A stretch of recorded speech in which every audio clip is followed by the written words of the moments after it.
Hey guys, welcome back to the channel. So it is finally built. I've built the Tamiya Rising Fighter and she looks really good. This is a nice looking buggy. You know, it was a fun and easy build. I really enjoyed it. There's one thing off on it, right?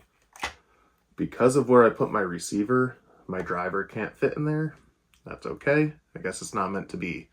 All of my Tamiya kits have had a driver. So my Super Hornet growing up, my Grasshopper 2, none of them currently have a driver in it. Maybe I just don't go the driver route. Maybe that's just not for me. I assembled it and was planning on painting it, just screwed it in.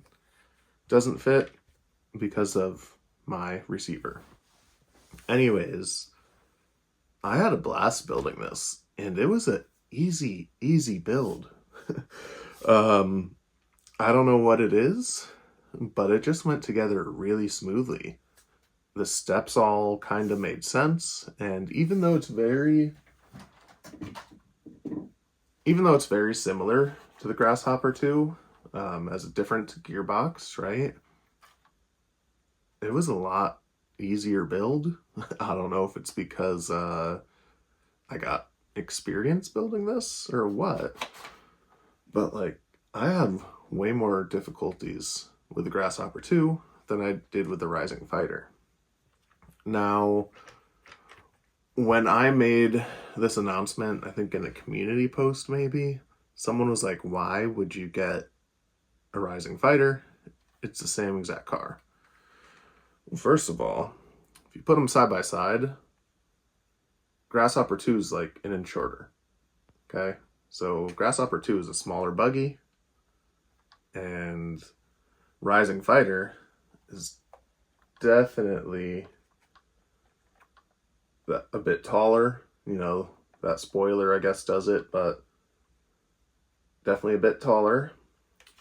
The gearboxes, as you could tell, are very, very different, right? This is more enclosed. I think that's the DTO3, or maybe it's DTO2, but definitely different than the Grasshopper 2 gearbox. Are similar, but I can't wait to see how this drives. And this one reminds me way more of my Super Hornet. I mean, part of it is obviously the body. It looks a lot like a Super Hornet. You know, the Grasshopper 2, I love this car. It's probably, ooh, when did that happen? The Grasshopper 2, since I've built it and driven it, it's been the car I have had the most fun with. I don't know, something about these Tamiya hopper buggies, they're just way too much fun. Like, you know, they're not super fast. They don't drive very well, but they're unpredictable, and that makes them fun. And that makes them more of a challenge to drive. And you don't need to go to a skate park to have fun with it. You're just driving in the grass where there's little bumps and roots and rocks and whatever. This thing's bouncing all over, flipping over. That's what makes these cars fun. I am so happy with this build.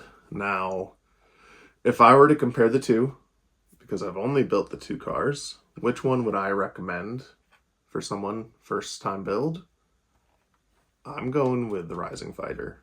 Like I said, that was a much easier build, and I don't think it's so much because I had the experience with the Grasshopper.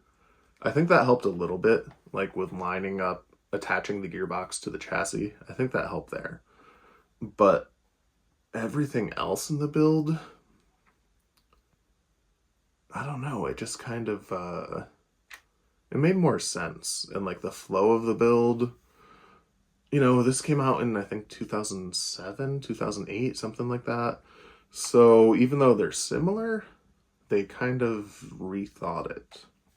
One thing that is, I I guess, a little bit different is how it has the screwed on hard ABS body. You know, it's you don't have body clips, but you don't need them because the body tucks in underneath. It's pretty cool. I love the look of this thing, and I love that it's a little bit bigger, so it's gonna be a little bit different. It might drive similar, but it's gonna be different. Plus, we've got the bigger motor in here, the Super Stock. I'm so excited to test this out. Sucks that the weather is awful. I was hoping to have this built sooner, but you know, life happens. So when I get the chance to run it, I'm going to be using the CNHL 2S 2200 milliamp, or my CNHL 1100 milliamp 2S LiPo. This is the Racing Series Black, and it has a 100C discharge rating. If you look at the battery tray, it's a bit small, right? But I have those hard case covers that I got from Jeremy as the 3D print thing. So he sells 3D printed hard case covers for LiPo batteries. I'm gonna throw one of those over that, and then I'll use it in this, and it will work out perfectly. Outside of that, you know, if you're interested in getting some of these CNHL battery packs or any of their 3S, 4S, they have tons of different offerings.